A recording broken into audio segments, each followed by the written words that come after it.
नमस्कार दोस्तों, मेरा नाम है अर्पित और आप देख रहे हैं बैंकिंग वाला। आईबीपीएस पीओ के फर्स्ट शिफ्ट का एग्जाम खत्म हो गया है और कई चीजें हमें शॉकिंग देखने को मिली है। लास्ट ईयर कुछ पैटर्न जो हमें थोड़ा बहुत आसान दिख रहे थे, इस बार वो पैटर्न भी हमें लगभग लगभग मॉडरेट लेवल पे दिखे हैं। चाहे वो मैथ्स हो, चाहे इंग्लिश हो, चाहे आपका रीजनिंग हो, तीनों ही हमें मॉडरेट लेवल पे मिला है। तो सेफ अटेम्प्ट मैं आपको लास्ट में बता देता हूं। स्टार्टिंग में पहले हम ये देख लेते हैं कि किस किस तरह के सवाल एग्जाम में हमसे पूछे गए हैं। देखिए, सबसे पहले ओवरऑल लेवल यहाँ पे मॉडरेट आया था तीनों ही सब्जेक्ट को मिला के, जिसमें अगर आप रीजनिंग देखें, देखिए क्या क्या पूछा गया। एज बेस्ड पजल थी, 7 लोग थे और base year 2024 5 question. Box based puzzle थी, 6 लोग थे, साथ में variable 5 question. Linear sitting arrangement दिया हुआ था जिसमें 6% थे, नॉर्थ फेसिंग थे और सबके साथ एक वेरिएबल भी दिया हुआ था। इसके बाद सर्कुलर अरेंजमेंट, 4 लोग इनसाइड 3 लोग आउटसाइड, टोटल 5 क्वेश्चन। कंपैरिजन की एक पजल थी जिसके 3 क्वेश्चन एग्जाम में आए थे। इसके अलावा ब्लड रिलेशन के 3 क्वेश्चन, चाइनीज कोडिंग के 5 क्वेश्चन, ऑड वन आउट के यहाँ पे 1 क्वेश्चन, मीनिंगफुल वर्ड यहाँ पे 1 क्वेश्चन और एक वर्ड बेस्ड सवाल था जिसमें हमें इवन पोजीशन और ऑड पोजीशन में जो है वो अलग अलग प्रोसेस यहाँ पे करनी थी। ठीक है।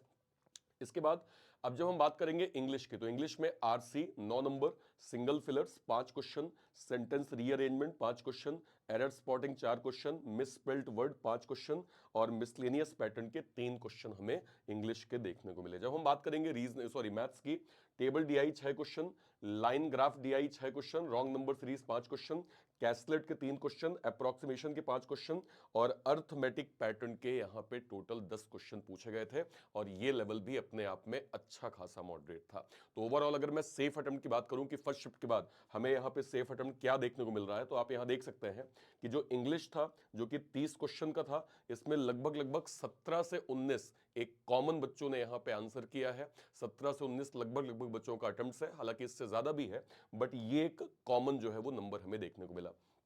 रीजनिंग में अगर मैं एज कंपेयर टू ऑल बोलूं, वैसे तो बच्चों ने 25 प्लस 27 प्लस 28 भी किया है, बट कई ऐसे पैटर्न थे जो टाइम टेकिंग थे, जो थोड़ा सा लेंदी थे। अकॉर्डिंगली जो यहां पे नंबर गया है वो लगभग 21 से 23 एक ऐसा स्कोर है जो कॉमन बच्चों ने यहां पे अटेम्प्ट किया है। इसके अलावा जब हम मैथ्स की बात करेंगे, तो मैथ्स का जैसे पैटर्न हमें ऑलरेडी पता है कि मॉडरेट पैटर्न में था, तो बच्चों ने वैसे 24 25 या 26 तक अटेम्प्ट किए हैं, बट एक कॉमन जो आंसर्स हैं उनके लगभग 18 से 20 अटेम्प्ट यहां पे हुए हैं।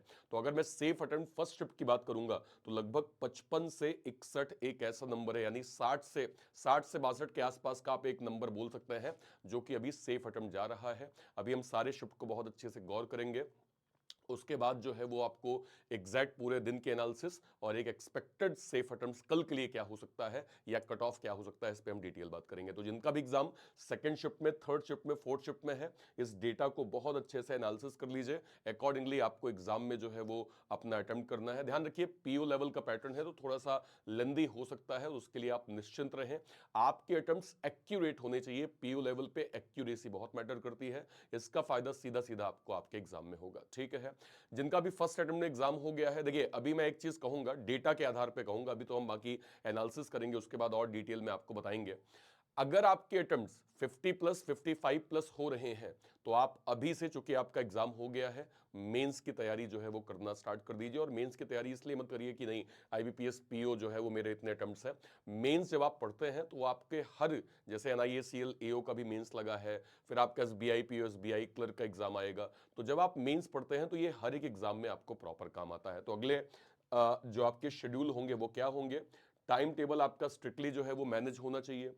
प्रैक्टिस जो प्रीलिम्स की करनी है वो आपको डेली करनी है, क्योंकि एसबीआई पीओ एसबीआई क्लर्क का एग्जाम लगा हुआ है। इसके अलावा सेक्शनल के प्री के मॉक आपको देने हैं, ऑल्टरनेट आपको कंप्लीट प्री के मॉक देने हैं, इसको देते रहना है, रुकना नहीं है। बहुत सारे बच्चे एग्जाम खत्म का जो है वो खत्म करने के बाद उनको लगता है कि नहीं यार थोड़ा सा रेस्ट कर लिया जाए। अभी रेस्ट मत करिए, एक बार चीजें आपकी अनुकूल हो जाएंगी तो रेस्ट करने का समय पर्याप्त मिलेगा। मेंस के लिए आप क्या कर सकते हैं, करंट अफेयर से स्टार्ट कर सकते हैं। क्वांट और रीजनिंग के जो सेक्शनल टॉपिक हैं, जो लेवल अप क्वेश्चंस हैं, उनकी आप सेक्शनल प्रैक्टिस कर सकते हैं। अपार्ट फ्रॉम दिस आपको क्या करना है, यहां पे week wise 2 complete mains at least एक तो आपको देना है, और टाइम बनेगा तो कोशिश करें कि हफ्ते में 2 मेंस के जो है वो टेस्ट भी देने आप स्टार्ट कर दीजिए। ये अभी से प्रैक्टिस करेंगे तो इसका फायदा आपको आगे बहुत बेटर होगा। कई सारे बच्चों का सवाल था, देखिए अभी यूआईसीएल का नोटिफिकेशन आ गया है, नाबार्ड का नोटिफिकेशन है, एसबीआई पीओ एसबीआई क्लर्क का नोटिफिकेशन है, और इसके लिए हमने स्पेशल सारे बैचेस जो हैं वो बैंक महापैक के अंदर प्रोवाइड कर दिए हैं। बैंक महापैक क्या होता है?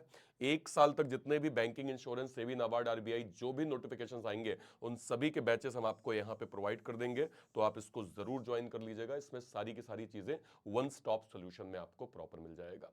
जितने भी फर्स्ट अटेम्प्ट के बच्चे थे एक बार मुझे कमेंट करिएगा आपके अटेम्प्ट टोटल कितने थे और आपने जो है वो मैथ, रीजनिंग और इंग्लिश में सेक्शनल अटेम्प्ट जो है वो कितने किए हैं, कमेंट सेक्शन में जरूर बताइएगा। Till then bye bye, thank you so much, जय हिंद, थैंक यू।